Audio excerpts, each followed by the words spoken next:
3 xonali kvartira narxini sindiramiz. 92 kvadratli manzilda ayting. Qarang. Shuni ochsangiz balkonda Aziya mehmonxonasi, bu tomonda KFC ham bor. Xo'p, qarang. Yozyaptimi ovoz?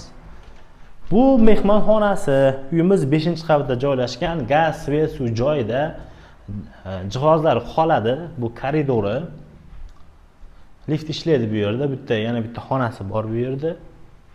Ikkita sanuzel, ikkita oshxonasi mana. Xolodilnik, kotyol. Xo'p. Bitta mana katta sanuzel, bitta kichirog'i bor. Bu yerda demak yana bitta detskiy hisobot bor. Manzilda bildinglar 92 kvadratli gaz suv joyida.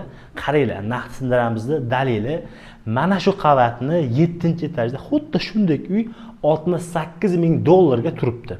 Kamaytirsa borani 60 ga ham bersin, 8 ming tushib. Biz ushbu xonadonni 51.500 dollarga berib yuboramiz. Shuncha mehnatga yarasha bitta obuna bo'lib qo'yinglar va 3 xonali kattaroq kvadrat uy qidirib yurgan do'stlaringga ushbu videoni tashlab qo'yinglar.